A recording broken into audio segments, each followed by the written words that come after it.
లో అంత దేవుని స్తోత్రం చెప్దాం. హల్లెలూయా. వాక్యంలోనికి వెళ్దాం. ఈరోజు ప్రత్యేకంగా శుక్రవారం కాబట్టి జనరల్ వాక్యంలోనికి వెళ్దాం. అబ్రహాము జీవితంలోంచి కొన్ని సత్యాలను మనం నేర్చుకుందాం. అబ్రహాము చూసిన 4 రకాలైనటువంటి చూపుల గురించి బైబిల్లో మనం చూద్దాం. దానికి ముందు చిన్న ప్రార్థన చేద్దాం. చేసుకుందాం.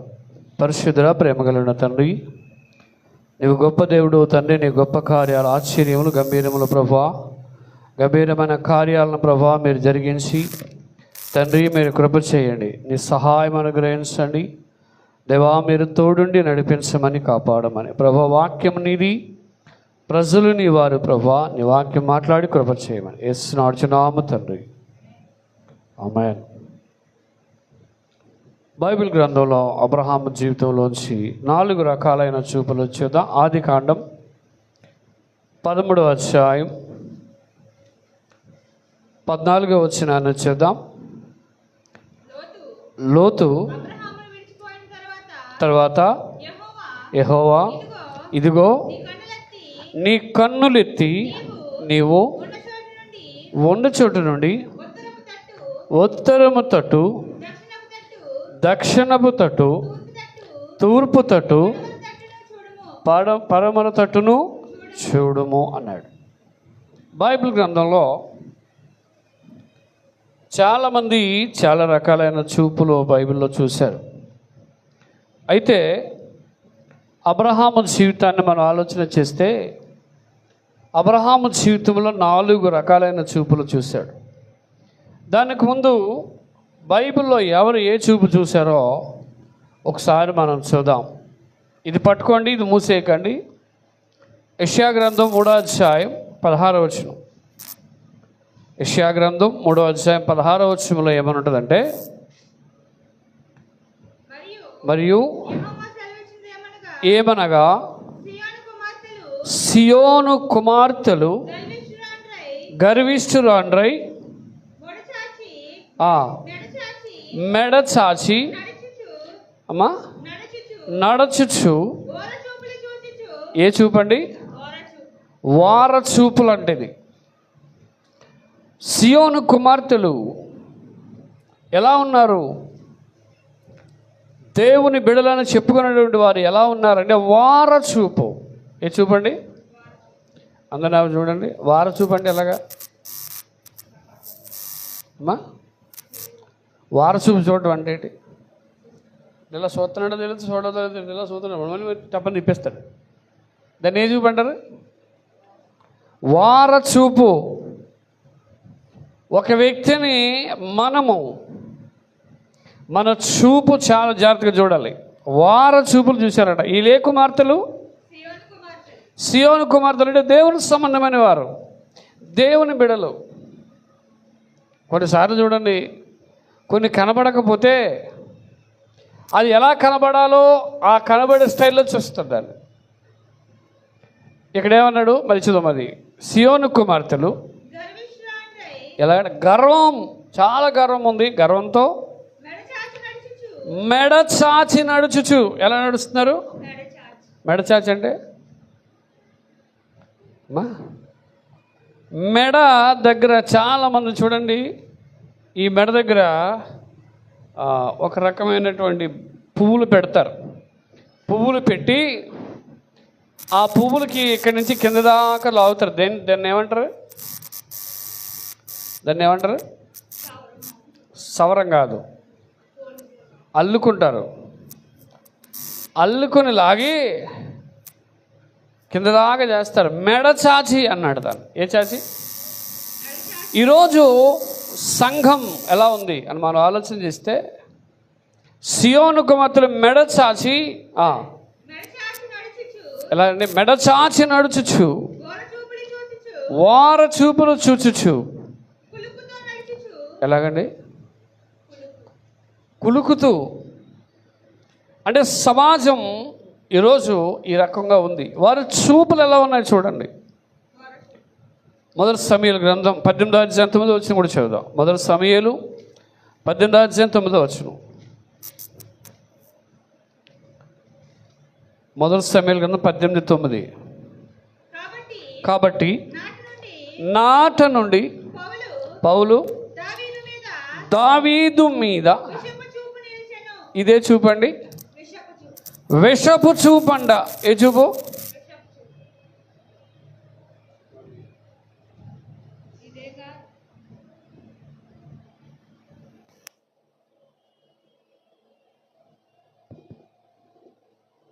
చూడండి, దావీదట ఏ చూపు? మా విషపు చూపు. అంటే విషపు చూపు అంటే ఎలా ఉంటుంది? విషమైనా కనిపిస్తుందా అమ్మా? ఒక మనిషిని చూసేటప్పుడు విష స్వభావం ఏమైనా కనిపిస్తుందా?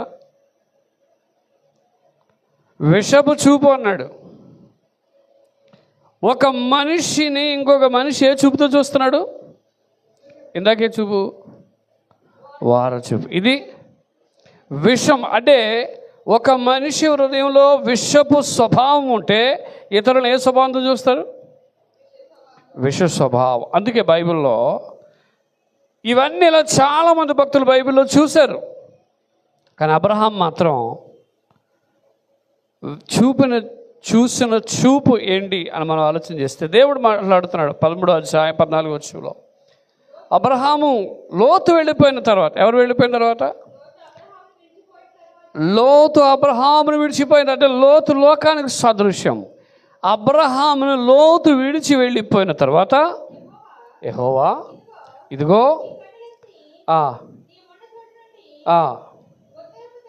చూడండి, నీ కన్నులెత్తి నీవు ఉన్న చోటు నుండి చూడు అంటున్నాడు. ఇది ఏ చూపు తెలుసా? దేవుడు దేనిని చూడమన్నాడో దానిని చూడమన్న చూపు. అంటే దేవుడు నీకు ఏమి ఆజ్ఞాపించాడో, ఏమి చూడమన్నది చూడాలి. తూర్పు తట్టు చూడు, ఉత్తరం తట్టు చూడు, పరమట తట్టు చూడు, దక్షిణం తట్టు చూడు. ఈ 4 దిక్కులు చూడు. కానీ ఈ 4 దిక్కులు ఏంటి అని అంటే, మనకొక సామెత ఉంటుంది, అందరూ ఏ దిక్కుకి వెళ్ళినా ఆఖరికి ఎవరి దిక్కు? మనకి దేవుడే దిక్కు. ఎన్ని చోట్ల చూడమన్నాడు కదా, చూసినా దేవుడు కనపడ్డాడు. మీకు ఏ దిక్కులోనే దేవుడు కనిపించాడా? ఏ దిక్కులోనూ మనిషికి కనిపించాడు, మనిషికి దేవుడు కనిపించాడు. కానీ ఈ దిక్కు ఏంటంటే, నేనే దిక్కు అయి ఉన్నాను, నీవు నా వైపు చూస్తే నీకు ఆశీర్వాదం ఉంటుంది, దీవెన ఉంటుంది అని చెప్పి దేవుడు ఇక్కడ మాట్లాడుతున్నాడు. అబ్రహామా, నువ్వు ఏమి చూస్తున్నావు? బైబిల్లో నేను చాలామంది జీవితాలు చూసినప్పుడు, ఇశ్రాయేలు ప్రజలు అరణ్యంలో వెళుతూ ఉన్నప్పుడు వారు ఎర్ర సముద్రం దాటుతున్నారు. ఏం దాటుతున్నారు? ఎర్ర సముద్రం దాటి వెళ్ళిపోతున్నప్పుడు ఆ ఎర్ర సముద్రం మధ్యలో ఉన్నారు. దేవుడు మంచి నేలనిచ్చాడు. ఆ నేల మీద నడుచుకుంటూ వెళుతున్నారు. కొంచెం దూరం వెళ్ళేటప్పటికి వెనకాల ఎవరు వస్తున్నారు? ఫరో సైన్యం. వీళ్ళకి భయం వేసింది. ఈ ఫరో సైన్యం మేము వెళుతున్నటువంటి ఎర్ర సముద్రం మీద రోడ్డు దేవుడు చేశాడు కదా, ఇప్పుడు వస్తే మా పరిస్థితి ఏంటి అని వాళ్ళు ఏం చేస్తున్నారు తెలుసా? మోషే మేము ఐగుప్తులో ఉండే బానిసలుగానే ఉందాం కదా, ఎందుకు తీసుకొచ్చావు అంటున్నారు. అంటే వీళ్ళు వెళుతున్నప్పుడు దేవుని కార్యాలు చూశారు, కానీ శత్రువు కనపడగానే ఏం చేశారు? మళ్ళా వాళ్ళకి పాత జీవితం గుర్తొచ్చేస్తుంది. ఏ జీవితం? ఐగుప్తు. నేను పాత జీవితం బాగా బతికాను. మా నాన్నగారు చాలాసార్లు చెప్తుంటారు, ఒక ఆవిడ మధ్యాహ్నం ఎవరైనా అడుక్కున్నవాడు వస్తే మంచి బిర్యానీ పెట్టి ఆడ కడుపు నిండా పెట్టాలని మంచి వంట చేసింది. తేనె గారెలు చేసింది, పలావ్ చేసింది, చికెన్ కూర అన్నీ చేసింది. చేసిన తర్వాత పాపం ఆ రోజు ఎవడో రాలేదు. చూస్తుంది ఎవడో వస్తాడేమో. ఆఖరికి ఒకడు బాగా మాసిపోయిన బట్టలతో గడ్డమది మాసిపోయి వచ్చిండట. వస్తే, బాబు ఈరోజు నీకు అన్నం పెడతాను రానంటే ఆడొచ్చి చెట్టు కింద కూర్చున్నాడంట. అన్ని విలువైనవి తెచ్చిన తర్వాత ఆడు సంచిలోంచి ఒక గిన్నె తీశాడు. అమ్మాయి గిన్నెలో అన్నం పెట్టాను. ఆ గిన్నె నిండా మట్టే. ఏముంది? అప్పుడు ఆవిడ అందరి బాబు, ఈ గిన్నె చాలా మట్టి ఉంది కదా, అవి అక్కడ గోలో ఉంది, నీళ్ళు ఉన్నాయి, వెళ్ళి ఏం చేయి, కడుక్కుని రా, నీకు అన్నీ పెట్టేస్తాను అన్నాడు. అప్పుడు ఆడన్నాడట, ఉదయం నుంచి తిరిగానమ్మా, ఎవడో నాకు అన్నం పెట్టలేదు, నువ్వు అన్నం పెడతానని కూర్చున్నాను, ఇందులో పెడితే పోతానంటున్నాడట. పెడుతుంది ఆవిడ, అందులో ఏముంది? ఆ మట్టితీడు ఎలా తింటాడు? అంటే వాడు చూపు ఏంటంటే అన్నం మీద తప్ప ఆడి గిన్నె శుభ్రం చేసుకుందామనే చూపు వాడికి లేదు. ఈరోజు చాలామంది ఇశ్రాయేలు కూడా అలాగే ఉన్నారు. దేవుని కార్యాలు చూస్తున్నారు, దేవుని మేలులు చూస్తున్నారు, కానీ వాళ్ళకి సమయం వచ్చేటప్పటికి ఏం చేస్తున్నారంటే, అయ్యో ఆ ఐగుప్తుని చూసి భయపడి వెనుకకు మళ్ళా జారిపోతున్నారు. అబ్రహాముతో దేవుడు అదే చెప్తున్నాడు, 4 దిక్కులు చూడు, నేను చూడమని అనగడు చూడు, కానీ ఆ దిక్కుల్లో ఎక్కడా నీకు సహాయం ఏది రాదు. కానీ సహాయం ఎక్కడి నుంచి వస్తుంది? దేవుని దగ్గర. నరుడు నమ్ముట కంటే ఆయన నమ్ముకో. ఈ భూమి మీద ఏ దిక్కు మనకి శాశ్వతం కాదు. ఏ దిక్కైనా వస్తుందా? ఏ దిక్కైనా మనకు సహాయం చేస్తుందా? కాబట్టి అబ్రహాము కన్నులెత్తి చూశాడట. ఎలా చూశాడు? ఆయన కన్నులెత్తి చూశాడు. ప్రభువా నువ్వు చూడమన్నా కాబట్టి నేను చూశాను. 13:10 చదవండి ఒకసారి. లోతు తన కన్నులెత్తి చూచెను,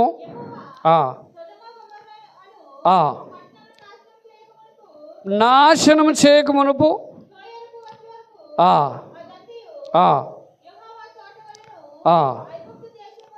చూడండి, ఇక్కడ లోతు దేన్ని చూశాడు? సొదొమ గొమొర్రా పట్టణాలను చూశాడు. దేన్ని చూశాడు?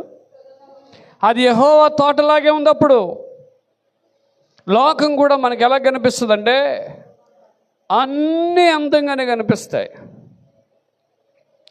మీరు ఈ మధ్య ఈ 2-3 రోజులు టీవీలో చూస్తుంటారు. జమ్మూ అండ్ కాశ్మీర్లో పహల్గామ్లో టెర్రరిస్టులు చాలామందిని కాల్చి చంపేశారు. చూసారా? టీవీలో చూసి, సెల్ ఫోన్లో వచ్చింది చూసారమ్మా? టెర్రరిస్ట్ అటాక్ అత్యంత భయంకరమైనది. అందులో ఈ టెర్రరిస్ట్ అటాక్లో వాళ్ళు అడిగారట, నువ్వు హిందువా, ముస్లిమా, క్రిస్టియనా? హిందూ అంటే చంపేసేవారు, క్రిస్టియన్ అన్నా చంపేసేవారు, ముస్లిం అంటే ఖురాన్లో పలానా వాక్యం చెప్పు అనేవారంట. వాళ్ళు మతపరమైన ఉద్దేశం. అయితే ఎందుకు వాళ్ళు అక్కడికి వెళ్ళారు? అక్కడట మినీ స్విట్జర్లాండ్ అంటారు దాన్ని. ఏమంటారు అంటే చల్లగా ఉంటుంది, మంచి పచ్చదనం ఉంటుంది. ఆ పచ్చదనంలోకి వెళ్ళి అందరూ ఏం చేస్తారు? ఫోటోలు తీసుకుని చక్కగా ఎంజాయ్ చేస్తారు. పాపం వాళ్ళు అమాయకులు, వాళ్ళకి ఏం తెలియదు, ఏదో అక్కడికి వెళ్ళి సంతోషిద్దాం. 3 రోజులు వివాహం అయింది, వెళ్ళారు, భార్యని చంపలేదు, భర్తను చంపేశారు. చాలా బాధపడుతుంది ఆ అమ్మాయి.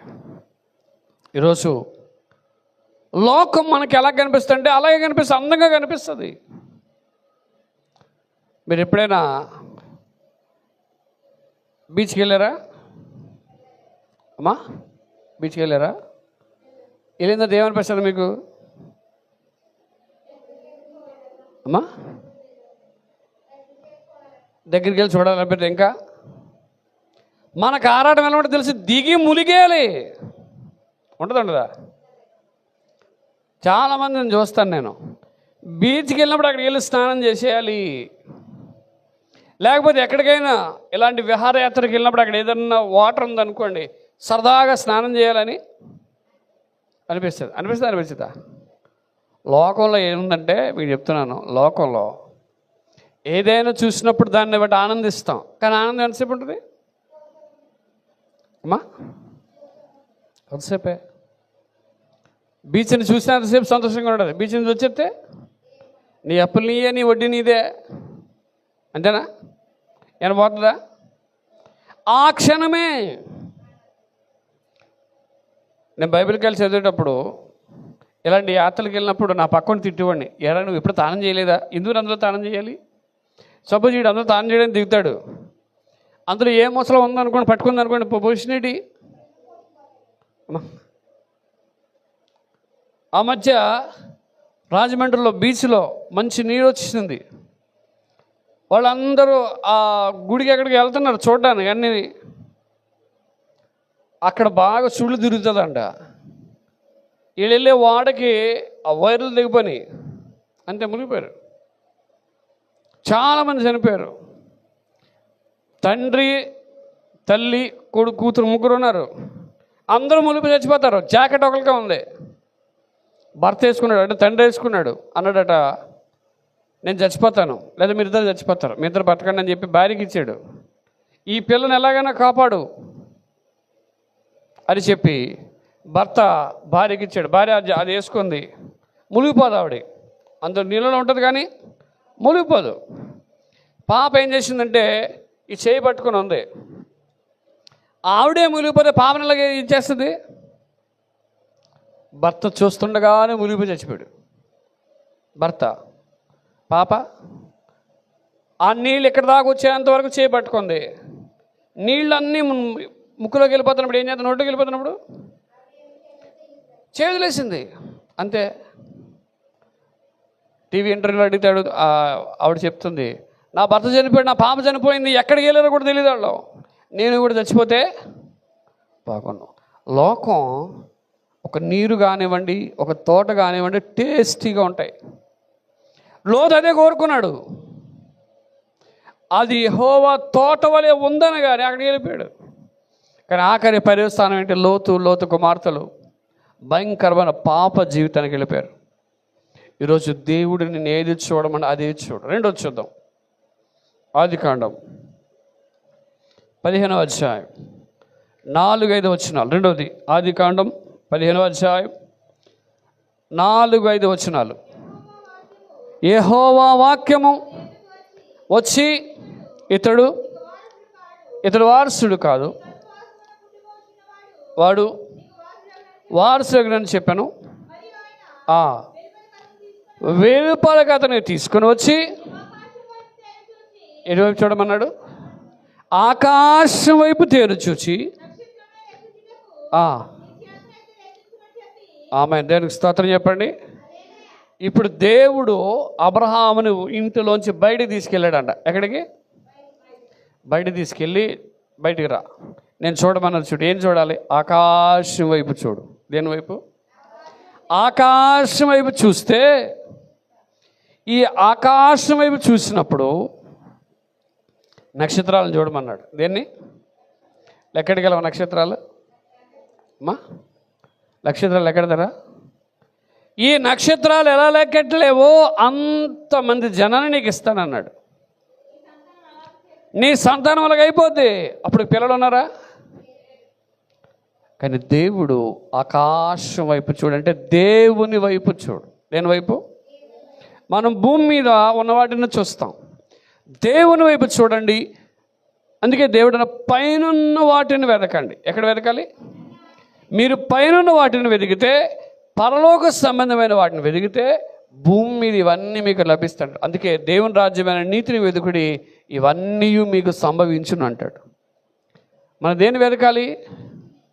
దేవుని రాజ్యమును, ఆయన నీతిని వెతకాలి. అంటే ఆకాశం పైన వాటిని వెతకాలి. ఎంతసేపు భూమి మీద వెతుకుతాం, ఏం దొరుకుద్ది? మీకు చెప్తానండి, భూమి మీద ఎన్ని ఉన్నా అన్నీ అందంగానే కనిపిస్తాయి, కానీ పరలోకమే శాశ్వతం. ఏం శాశ్వతం?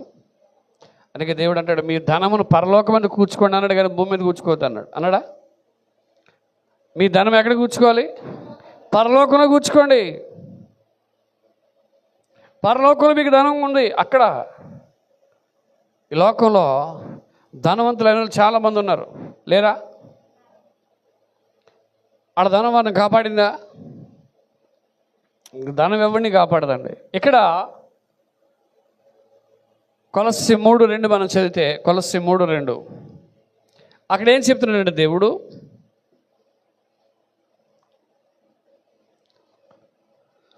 కొలస్సీ 3:2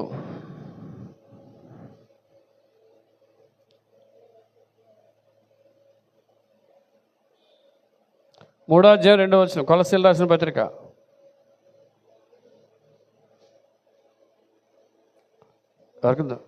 ఎవరికి దొరకలేదండి? 3:2. సరే, పైన పాయటని వెదుకుడి అని ఉంటుందండి అక్కడ. ఎవరికి చాలామందికి దొరకలేదు. సో పైన వాటిని మీరు వెదుకుడి అని ఉంటుంది. భూమి మీద వాటిని వెదకొద్దు అనే విషయం. కానీ ఏం పెట్టకూడదు? భూ సంబంధమైన వాటి మీద ఏది చూడండి. మీకు బాగా ఇప్పుడు సెల్ ఫోన్ అది ఉందా? రికార్డ్ అవుతుందా? సెల్ ఫోన్ ఉంది. కానీ కొన్ని రోజులు పోతే ఈ సెల్ ఫోన్ కంటే మంచిది వచ్చేస్తుంది. అంతేనండి? అప్పుడు ఏమవుద్ది? నీ ఆశ, నీ చూపు ఏమవుద్ది? ఆ మంచిది కొనుక్కోవాలి. అంతేనా? మళ్ళా కొన్నాళ్ళకి ఒకప్పుడు క్యాసెట్లు వాడేవాళ్ళం మనం. అంతేనండి? పూర్వం గ్రామ్ఫోన్ రికార్డులు వాడేవారు, తర్వాత క్యాసెట్లు వాడేవారు, తర్వాత సీడీలు వాడేవారు. ఇప్పుడు సీడీలు వాడుతున్నారా? పెన్ డ్రైవ్ సిస్టమ్ వచ్చేసింది. రోజు రోజుకి టెక్నాలజీ అప్డేట్ అవుతుంది, కానీ మనిషి తృప్తి పడట్లేదు. ఏం పడట్లేదు? ఈ భూమి మీద దేని మీద మనసు ఉంచకుడి అన్నాడు దేవుడు. అంటున్నాడు, ఇగో ఆకాశ నక్షత్రములను చూడు, ఆకాశం వైపు చూడు. నీకు ఒక లోటు ఉంది కదా, ఆ లోటు నేను లెక్క పెట్టు. అంటే అర్థం ఏంటంటే అన్ని లెక్క పెట్టాలంటే దేవుని శక్తిని ఎవరు లెక్క పెట్టలేరు. 3వది చూద్దాం. ఆదికాండం 18:1. 3వది ఏం చూశాడో చూద్దాం. మరియు అబ్రహాము ఎండవేళ ఉన్నప్పుడు యెహోవా అతనికి కనబడెను. కనులెత్తి చూసినప్పుడు ఎప్పుడు చూశాడు దేవుడిని? అదే ఎప్పుడు చూశాడు? ఎండవేళ. ఏ వేళ? మంచి ఎండలో దేవుడు కనబడతాడు మీకు? అయ్యి బాబు, ఇంత ఎండ, ఇంత ఎండలో దేవుడిని స్తుతించడమే. ఎండవేళ గుడారం ద్వారం వద్ద ఉన్నాడు. మంచి ఎండలో ఉన్నప్పుడు కనులెత్తి చూశాడంట దేవుణ్ణి. ఎలా చూశాడు? కనులెత్తి చూశాడంటే అర్థం ఏంటంటే అబ్రహాముకు ఒక లోటు ఉంది. ఏంటి తెలుసా? అన్నీ ఉన్నాయి కానీ పిల్లలు లేరు. గర్భఫలము యెహోవా ఇచ్చు బహుమానం. గర్భఫలం కోసం చూస్తున్నాడు. ఇప్పుడు గర్భఫలం కావాలి. 3 మనుషులు వచ్చారంట. ఎంతమంది? నిలబడి ఉంటుంది చూచి ఏం చేశాడండి? పరిగెత్తాడు. వారిని ఎదుర్కొనడానికి పరిగెత్తాడు. చూశాడు కదా, చూసి నాకేడు సంబంధం అనుకున్నాడా? అనుకోలేదు. పరిగెత్తి ఏం చేశాడండి? అంటే దేవుని దగ్గర ఎంత విధేయత చూపించాలో అంత విధేయత ఆయన నేల మట్టుకు వంగి, ప్రభువా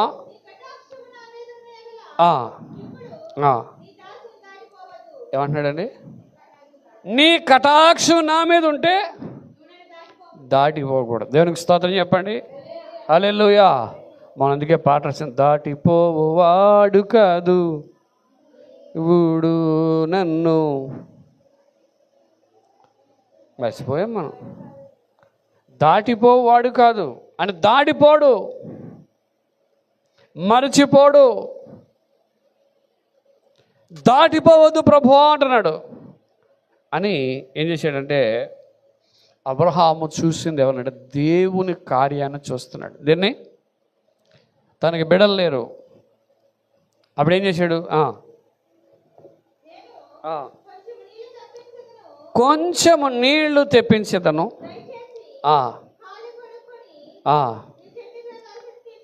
ఈ చెట్టు కింద ఏం తెచ్చుకోవాలి? కాలు కడుక్కోమంటున్నాడు దేవుడిని. ఏమంటున్నాడు? అందరూ చూడండి. 3 మనుషులు. ఆకారం ఎలా ఉంది? 3 మనుషులు. ఎలాంటి మనుషులు? ఇప్పుడు కాలు కడుక్కోమంటే ఎవరు కడుక్కోరు, అందరూ షూలు వేసుకుని వస్తున్నారు. పెళ్లి కొడుకు ఇంటికి వచ్చాడు అనుకోండి, ఎలా వస్తున్నాడు? షూ వేసుకుని. కాలు కడుక్కోమంటే షూ వేసేసుకుని వచ్చేసానండి అంటున్నాడు. సో కాళ్ళు కడుక్కోమని చెప్పాడు. అలసట ఏం తెచ్చుకోవాలి? దేవుడికి అలసట ఉంటుందా? వేసవకాలం ఎండవేళ అంటున్నాడు, అలసట తీర్చుకోండి. ఎంత? కొంచెం ఆహారం తెచ్చేదను. ఎవరి ప్రాణం? ఇప్పుడు ఈయన పెడితే వాళ్ళ ప్రాణం బలపడుతుందా అమ్మా? ఆయన ఉద్దేశం ఏంటంటే నేను ఆహారం పెడితే దేవుడికి బలం వస్తుందని కాదు, మీ ప్రాణములు బలపరుచుకునే వారు మనుషుల్లాగే ఉన్నారు కాబట్టి వారు నేను చెయ్యాలన్న తపన. వెళ్ళవచ్చును. అప్పుడు మీరు ఎందుకు వచ్చారు నాకు తెలుసు. మీరు నా ఇంటికే వచ్చారు, మీరు నా దగ్గరికి వచ్చారని నాకు తెలుసు. కనులెత్తి చూసినప్పుడే గ్రహించాడు. అప్పుడు వాళ్ళు ఏం చేశారు తెలుసా? అనగా వెళ్ళి త్వరపడి పిండి తెచ్చి పిసికి ఇవన్నీ చేయమని చెప్పాడండి. భార్యకి ఏమన్నాడు? వెంటనే చేయి, త్వరగా, లేట్ అవ్వకూడదు. ఇప్పుడంటే గ్యాస్ స్టవ్లు వచ్చేసినాయి. ఇప్పుడు దేన్నన్నా చంపి దాని మొక్కలు కొట్టి మీకు ఇస్తేనే కానీ వంట రాదు. అంతేనండి. అమ్మ మీరు మీ ఇంటికి కోడిని తీసుకొచ్చి ఇచ్చి వండి అంటే వండేస్తారా అమ్మా? దాన్ని కొయ్యాలి, ముక్కలు చేయాలి, పసుపు రాయాలి, ఇన్ని చేయాలి. ఆయన చేసి మీకు ఇస్తే అప్పుడు వండుతారు. లేకపోతే త్వరగా ఎలాగా? అది త్వరగా ఎలా వండేసిందంటారు? ఆశీర్వాదం మనకి ఎప్పుడు మనం త్వరగా దేవునిలో ఉంటే దేవుని ఆశీర్వాదం ఉంటుంది. అలా చేసేది కాబట్టి అక్కడ దేవుడికి అన్నారంటే వచ్చే సంవత్సరానికి నీ కౌగిట ఒక బిడ్డ ఉంటాడు. దేవునికి స్తోత్రం. అంటే ఒక లోటును పూడ్చడానికి దేవుడు వచ్చాడు, దేవుణ్ణి చూశాడు. ఈరోజు మనం కూడా దేవుని ఎందుకు చూడాలంటే మనలో ఉన్న సమస్య లోట్లన్నీ పోవాలి. ఏం పోవాలి? లోట్లన్నీ పోవాలి. 4వ చూద్దాం. ఆదికాండం 22వ అధ్యాయం 13వ వచనం. అప్పుడు అబ్రహాము కనులెత్తి చూడగా పొదలో కొమ్ములు తగులుకొని ఉన్న ఆమె. దేనికి స్తోత్రం చెప్పండి. 4వ వచనం కూడా చూడమ్మా. 22:4. కనులెత్తి దూరము నుండి ఆ చోటును చూశాడంట. ఏ చోటుని? ఏ చోటు అది? కొండ మీద కుమారుని తీసుకెళ్ళి బలి అర్పించేటువంటి ఒక చోటును చూశాడు. ఈ చోటు ఏంటంటే సమర్పణ. తన కొడుకుతో చెప్పాడు, బలి అర్పించడానికి వెళ్దారా అన్నాడు. వచ్చాడు. కట్లు ఉన్నాయి, గొర్రెపిల్లది, దేవుడు చూసుకుంటూ వచ్చాయి అన్నాడు. దూరం నుంచి ఆ యొక్క బలి అర్పించేటువంటి స్థలాన్ని చూశాడు. దేవునికి స్తోత్రం. నీకు దేవుని ఆశీర్వాదాలు ఎలా వస్తాయో చూసే కన్నులు కూడా కావాలి. భక్తి చేస్తానంటే కాదు. ఇక్కడ అబ్రహాము అక్కడికి వెళ్ళాడు, ఆ కొండ వైపు చూసి ఇక్కడికి వెళితే దేవుడు నన్ను ఆశీర్వదిస్తాడు అనుకున్నాడు. దేవునికి స్తోత్రం. హల్లెలూయా. దూరం నుండి చూశాడు. ఎక్కడి నుంచి? దూరం నుంచి చూస్తే పొట్టేలు కాబడలేదు. కనబడిందా? ఎప్పుడు కనిపించింది పొట్టేలు?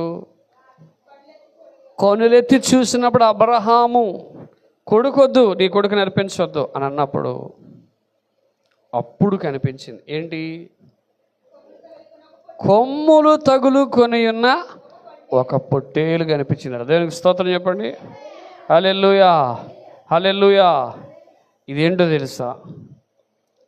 ఇది ఒక పర్వతంగా, హోరేబు పర్వతంగా దేవుడు చెప్పాడు. కానీ ఈ పర్వతమే ఏంటో తెలుసా? ఇక్కడ బలి ఎక్కడ జరిగిందంటే, ఈ పొట్టేలు బలి ఎలాగైతే జరిగిందో యేసు ప్రభువారు బలి కూడా ఒక కొండ మీద, గొల్గొతా అనేటువంటి కొండ మీద ఆయన బలి కూడా జరిగింది. దేవునికి స్తోత్రం.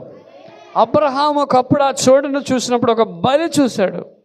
ఈరోజు బలి అయిన యేసయ్యను నువ్వు చూడగలగాలి. నీ కొరకు ప్రాణం పెట్టిన యేసయ్యను, నీ కొరకు త్యాగము చేసిన యేసయ్యను నువ్వేం చేయాలి? చూడాలి. ఈరోజున అది లేదు. ఈరోజు దేవుని సంకల్పంలో దేవుని సిలువ వేయబడిన యేసు నేను చూడాలి అనే కాన్సెప్ట్ ప్రజల్లో లేదు. కాబట్టి దేవుడు మనందరికీ ఒక విధానం దేవుడు నేర్పించేది ఏంటంటే, అబ్రహాము ద్వారా ఆయన సిలువ యాగాన్ని చూస్తున్నాడు. ఈరోజు మనం 4 రకాలుగా అబ్రహాము చూశాడు. మొట్టమొదటి దేవుడు అన్నాడు, తూర్పు తట్టు, పడమ తట్టు చూడు, ఆకాశం వైపే చూడు. 3 మనుషులు వచ్చారు, వారి వైపే చూడు. 4వది, ఆ బలి అయినటువంటి ఆ చోటు మీదే చేస్తాం. ఈరోజు అబ్రహాము జీవితం మనకేం నేర్పిస్తుంది అనంటే, నీవు చూసే ప్రతి చూపు కూడా దేవుని వైపే చూడాలి. దేవునికి స్తోత్రం. హల్లెలూయా, హల్లెలూయా. లోకంలో ఉన్నాయన్నీ అందంగా కనిపిస్తాయి. ఇందాక చెప్పాను కదా, లోకంలోనే చాలా అందంగా కనిపిస్తాయి. ఒక సినిమా హీరోయిన్ చూడని అందంగా ఒక సినిమా హీరో అందంగా కనిపిస్తాడు. వాళ్ళు మేకప్ వేసుకుంటేనే అందంగా ఉంటారు. లేకపోతే అమ్మా, మీరు ఎప్పుడైనా పెళ్లి కూతురు రెడీ అయినప్పుడు చూసారా? ఎలా ఉంటుంది? ఎందుకు అందంగా ఉంటుంది? వేసేసారు. ఎందుకు మేకప్ వేస్తారు? అందరూ చూడాలి. ఏమవ్వాలి? మేకప్ తీసితే మనలాగా ఉంటుంది ముఖం. అప్పుడు మరి ముందు అబ్బా ఎంత అందంగా ఉందో. కానీ అందము ఎవరి దగ్గర ఉండదు, డబ్బు ఎవరి దగ్గర ఉండదు, ఈ లోకంలో ఏది ఎవరి దగ్గర ఏది ఉండదు. ఈరోజు అబ్రహాం జీవితం ఏంటో తెలుసు? అబ్రహాంకి అన్నీ ఉన్నాయి, డబ్బు ఉంది, అన్నీ ఉన్నాయి, కానీ పిల్లలు లేరు. అబ్రహాము పునాదులు గల పట్టణం వైపు చూశాడట. ఏ పట్టణం? పునాదులు గల పట్టణం వైపు చూశాడంట. ఇంకంతే. ఇంక లోకంలో నాకు ఏం అవసరం లేదు. నాకు పిల్లలు ఉన్నా లేకపోయినా నేను ఎవరి వైపు చూడాలి? దేవుని వైపు చూడాలి. మనం కూడా ఏం చేయాలి తెలుసా? దేవుని వైపే చూడాలి. ఎవరి వైపు? రాత్రి అబ్రహాము చూసిన 4 చూపులు. మొదటి ఎలా చూశాడు? తూర్పు, పడమట్లు, ఉత్తర దక్షిణాలు చూడు. అంటే దేవుని యొక్క ఉద్దేశం ఏంటంటే, నేను ఏది చూడమన్నదే చూడు. రెండవది, ఆకాశం వైపు చూడు, నక్షత్రాలను చూడు, అంటే పైనున్న వాటినే వెదకాలి. మూడవది, 3 మనుష్యులుగా దేవుడు కనిపిస్తే వారిని చూసి వారికి ఆతిథ్యం చేయడానికి, వారి ద్వారా ఆశీర్వాదం పొందడానికి వారినే చూస్తున్నాడు. ఆఖరిది బలి. దూరము నుంచే ఆ చోటును చూస్తూ ఉన్నాడు. ప్రభువా, ఈ ప్రాంతానికి వస్తే ఈ చోటును నేను చూస్తున్నాను, ఈ చోటులో నేను బలి అర్పించాలి, నా కుమారుడు బలి అవ్వాలి అని చెప్పి చూస్తున్నప్పుడే దేవుడు అన్నిటినీ అక్కడ సిద్ధం చేసేసాడు. దేవునికి స్తోత్రం. హల్లెలూయా. నువ్వు దేవుని వైపు చూస్తే అన్నిటినీ దేవుడే సిద్ధం చేస్తా. రాత్రి అబ్రహాములాగా మనం దేవుని వైపు చూద్దాం. అట్రీతిగా దేవుడు మనందరిని దీవించి ఆశీర్వదించును గాక. ఆమేన్. అందరూ లేచి నిలబడదాం.